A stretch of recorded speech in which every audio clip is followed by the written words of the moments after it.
in this moment, it's probably not easy to look ahead to next year, but just off the top of your head, how do you feel about what kind of team you have next year? And is there a chance John Michael's going to be part of that using the COVID exemption? He'll be back. We'll probably lose Cole up in the draft. We'll lose Cavadas.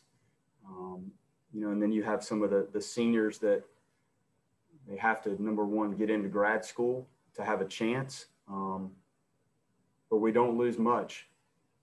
We don't lose much. Now, Cavadas is that's a huge part of your team. Coleup was very, very effective, but you would hope some of the recruiting that we've been able to do, like this group coming in, the majority of them are our recruits, not all. We picked up a transfer last week on the mound that'll help us. So we have to get better on the mound. In this setting, the stuff and the ability to strike people out. We went 22 batters before we struck one out tonight, and that's very difficult. And we have the capability to do it, but we got in position to strike some people out and didn't make pitches to put people away. So we have to learn and get a little bit better in some of those facets on the mound. And hopefully we just continue to mature offensively and learn our positions defensively. Nobody in the infield has ever played these positions until now. So we're still learning, but it obviously looks very bright if you want to look at next year right now. Up next, we go to John Bross. Link, how do you kind of balance the disappointment of tonight with what you were able to do all season, but also I know from talking to you feeling like you kind of let one slip away in game one, and then how do you build on that? And then following up, just part two, I guess, would be you've referenced a few times now feeling like you should have been at home this weekend. How much are facilities a part of that? How much does that stuff have to be addressed? It's tricky to win these on the road. And we got a very good team. A national championship caliber team. And I felt like we were in that conversation. When you win the conference by 5 games outright, I was frustrated that you weren't a national seed, because as a coach, I asked myself, what more could a team do when you have to play that many conference games and you're the only team that separated itself from the field? Our league was very good. It's designed for you to have an easier path when you're at home, no doubt about it. The field, the fans, just the dimensions that you're accustomed to, that's the advantage. And when you have the largest crowd in the history of a 3-game college series here, that factors in. I don't think it overwhelmed our team by any stretch, but it does give the home team that little bit of edge of energy, and the timing of the energy helps. So I know you asked me a group of questions there. I don't know if I got enough of it answered, but we just I don't know. I don't know why we weren't. I'll find out. I don't know. Well, then just to quickly follow up, sorry about that for asking too many. How do you make sure you build on this being so close? And then do you feel like facilities were maybe part of why you did not get to host? I don't know. Obviously, our facility doesn't accommodate this number of fans. I don't know if that's a factor when they go down the list. I don't know, John. I need to find out. I'll do my best. And just moving forward from this, learning how to play in these games, the experience is irreplaceable. We can talk about this. We can, pretend that we've been in these settings as a team, and we have not. These guys haven't played a postseason game. Joe Sherrod and Alex Brait maybe are the two that were transfers that played in a postseason game.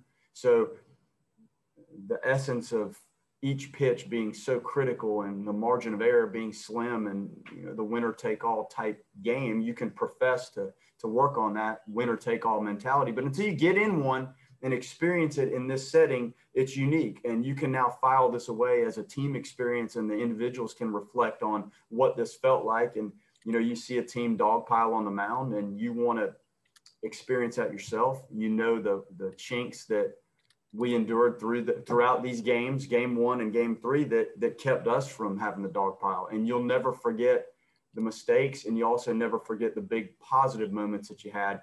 You lump all that together, and there's no way to substitute for that experience. It's very valuable, and it will help. Thanks a lot, Link. We have time for a few more guys. Up next, we'll go to Tim Prister. Link, two things. One, Nico Cavadas, the player and the person, what he's meant to the program. And then you mentioned grad school possibilities. Has any desire been expressed among Miller, Myers, Cole, Lamanna to try to return for next year? Yeah, absolutely. And I'm not prepared to get into those conversations right now, Tim, but we have discussed it. Nico Cavadas is an intense, very productive, first-class player, first-class person, team captain, delivered for us, helped our team evolve into a championship team. These guys were a championship team. It doesn't feel like it right now, but they won 2 championships. It's not easy to do. And he was right there in the middle of it, and watching him mature as a hitter and learn how to play first base. And when he gets going, he can carry any team at any level. He's remarkable, very talented, and he's not played his last game by any stretch. He'll be just as good with the wood bat. So I can't say enough about him and him helping guide us through our transition, which as a coach is always, it's difficult. And the guys bought in, and he was a big part of that. Up next, we'll go to Aiden Thomas. Hey, Link, you answered part of my question right there, but your seniors tonight, 8 hits, 5 RBIs. What can you say about their leadership as a whole for this group, and what they've meant to the team? Well, leadership starts with like on-field performance and work, and those guys put in the work in all areas. Don't think that the effort in the classroom goes unnoticed at Notre Dame when you have a 3.2 GPA as a team. Remarkable guys. And you need your older players to set the tone and lead, and you get in this moment and you see them do that. That's what good older players do. They did it defensively. They did it offensively. It's a great group. And if you don't have the older players buy in, trying to turn something around, you're set back years. And there's no doubt those guys led the way and made our transition completely redoing every facet of the program. They were the leaders of that charge, and it paid off. All right, guys, we have time for one more question. We'll finish with Patrick Engel. Link, what did you notice in that second inning kind of collectively that just seemed like guys had a hard time finding the zone? Patrick, I don't know. Mercer his velocity was 5 or 6 miles an hour. The first couple pitches weren't even close to what his normal velocity is. I thought that scoreboard was spot on the whole time. I was concerned after 3 pitches.